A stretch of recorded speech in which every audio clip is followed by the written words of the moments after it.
Olá, estamos juntos aqui para mais uma série de salmos. Fique conosco para que você possa compartilhar desse tempo e sermos abençoados juntos.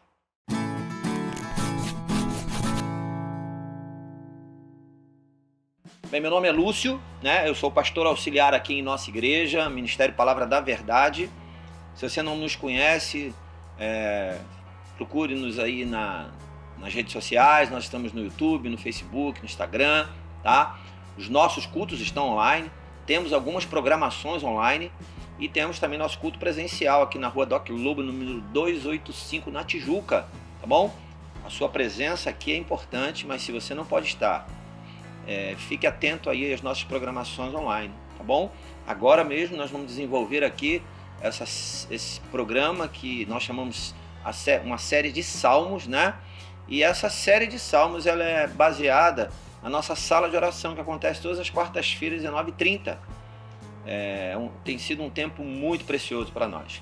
Hoje, o que eu vou compartilhar com você é sobre o Salmo 126. Então esteja atento, vamos falar sobre isso. Eu quero desenvolver com você um pouquinho desse salmo, mas eu vou fazer o seguinte, eu vou ler com você, não todo ele, mas dentro dos pontos que eu quero desenvolver com você. Mas antes de tudo, o Salmo 126, o salmista ele foi inspirado ali, né, a fazer esse cântico, essa poesia, e é óbvio que ele se reportou a uma história, né, do povo hebreu, do povo de Israel, onde esse povo viveu um tempo no cativeiro, né? A gente tem um conhecimento básico de um dos cativeiros, que é o cativeiro babilônico, e que foi um tempo de sofrimento para o povo de Deus. Tempo esse que Deus permitiu, tempo esse que Deus também, quando quis, foi lá e tirou o povo do exílio, do cativeiro. Então o salmista ele traz essa poesia, esse cântico do Salmo 126, remetendo a essa história, né? E quando a gente lê, você vai entender um pouco mais. Óbvio, se você já conhece, vai acrescentar. Se você não conhece, fique atento para que a gente possa nós possamos desenvolver um pouquinho esse tema, tá bom? Então, preste bem atenção numa coisa. Quando o salmista relata o Salmo 126, ele está falando de um tempo de libertação que o povo de Deus teve após o exílio. Se você quer saber um pouco mais sobre esse cativeiro, se aprofunde um pouquinho no livro de Esdras. Tem um resumão lá muito bacana sobre esse cativeiro. Mas o que nós queremos falar é exatamente sobre desenvolver sobre o Salmo 126. Então, o primeiro ponto que eu quero destacar para você é que nós precisamos celebrar as nossas libertações. E é exatamente o que o salmista fala no Salmo 126, do 1 ao 3. Olha o que ele diz. Quando o Senhor trouxe os cativos de volta a Sião, de volta à terra deles, foi como um sonho. Então a nossa boca encheu-se de riso, ele fala nossa porque ele se sente envolvido nessa história. A nossa boca encheu-se de riso e a nossa língua de cantos de alegria, né? Até nas outras nações se dizia, o Senhor fez coisas grandiosas por este povo. Sim, coisas grandiosas fez o Senhor por nós, por isso estamos alegres. Ele relata aqui que é como um sonho, mas eu quero te alertar que não é mais um sonho. Nós hoje, em Cristo Jesus, somos libertos. Ele relata tentando fazer uma alusão de que foi tão forte, foi um momento tão propício para eles, essa libertação, de que parece um sonho. Então eu quero te despertar para que você possa acordar do teu sonho e você ter a certeza e a convicção de que Jesus ele veio para nos libertar, nos tirar do cativeiro que nos oprimia por causa do pecado. Cativeiro desse tempo, cativeiro dessa época, que ainda oprime muitas pessoas, mas que nós cremos que todo joelho vai se dobrar e toda língua vai confessar que Jesus Cristo é o Senhor. Então o primeiro ponto que eu quero chamar a sua atenção é que eu e você, nós precisamos celebrar essa vitória, celebrar de que nós fomos libertos por Jesus Cristo, como o salmista aqui estava celebrando e dizendo, olha, dos nossos lábios precisam sair cantos de alegria, e as nações, elas vão reconhecer que nós temos um Deus que nos libertou. O segundo ponto que eu quero destacar com você é o verso 4. Ele é tão interessante porque é como se fosse o salmista dando uma parada e fazendo uma oração. Presta bem atenção na oração que ele faz. Ele diz assim, olha, verso 4 do Salmo 126. Senhor, restaura-nos, assim como enches o leito dos ribeiros no deserto. Ele faz uma alusão, né, a uma história, um tempo, um lugar onde existia uma dificuldade, principalmente do ribeiro ser cheio, por conta de estar ali no deserto. Mas isso acontecia. Então ele fez essa alusão a isso, mostrando, né, como o nosso Deus é um Deus poderoso a ponto de nos restaurar em toda a sua plenitude. Mas a pergunta é, após a libertação, eu fui liberto, agora eu estou livre, para que eu preciso de restauração? Eu quero dentro desse ponto destacar duas coisas. Primeiro, é porque na verdade eu não posso perder a intimidade com meu Deus. E uma das maneiras de eu me reportar a Ele é dizer para Ele todos os dias, Senhor, restaura-me, Senhor, restaura-me, para lembrar da grandeza dEle, para lembrar o quanto Ele é grande, para lembrar o quanto Ele é excelente, o quanto Ele é superior a nós, o quanto Ele é Senhor dos senhores, Ele é Rei dos reis, Ele está acima de todas as coisas e Ele tem o controle de todas as coisas. A oração, restaura-nos, Senhor, é para lembrar o quanto Ele é grande. E também, porque na verdade o cativeiro traz marcas, o cativeiro traz feridas, o cativeiro, o pecado nos trouxe marcas, nos trouxe feridas, nos trouxe consequências. E a nossa oração precisa ser para que o nosso Deus, Ele seja pleno na minha e na sua vida, e Ele nos restaure plenamente, completamente, a ponto dos nossos hábitos hoje não serem mais reflexo do pecado, mas sim da santidade. Amém? Então fique atento a isso, porque na verdade eu preciso orar e dizer, Senhor, restaura-me.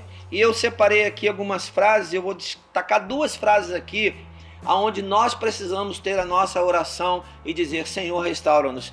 Restaura-nos é a oração de quem confia por ter visto a libertação. E restaura-nos é a oração de quem reconhece que precisa de Deus. Amém? Então, não deixe de fazer essa oração. Não deixe de todos os dias, quando você levantar e quando você deitar, você lembrar que você tem um Deus restaurador, um Deus que traz todas as coisas para o lugar correto, um Deus perfeito, que alinha todas as coisas e que nos faz caminhar em plenitude. E o terceiro ponto, e o último, não diferente, não maior, não melhor, mas que é um conjunto desse salmo, está no Salmo, o verso 5 e 6 do Salmo 126. Olha o que ele diz. Aqueles que semeiam com lágrimas, com cantos de alegria colherão. Aquele que sai chorando enquanto lança a semente, voltará com cantos de alegria, trazendo os seus feixes. Quando a gente lê esse salmo, ele é muito mais do que uma poesia, do que um cântico. Ele é algo profético, mas é algo que exige de nós uma ação para semear e exige de nós uma ação para colher. Se eu tivesse que dar um nome nessa mensagem, a mensagem seria semeando e chorando, colhendo e se alegrando. Porque na verdade, se você perceber direitinho, todas as vezes que nós temos que semear, a semeadura não é um momento fácil. A semeadura não é um momento o mais agradável. Pode ser um momento, é um momento de Deus, é um momento propício, mas não é o mais agradável. Porque muitas vezes para semear você tem que abrir mão de coisas. Eu escrevi também aqui algumas frases, só para você entender o que eu estou querendo dizer, e eu vou ler pelo menos duas. Semear com lágrimas é semear sem ver a colheita. É muito difícil isso, porque eu não estou vendo. Eu preciso semear e crer de que eu terei a colheita. Não há como semear senão com lágrimas, porque a semeadura precede a colheita.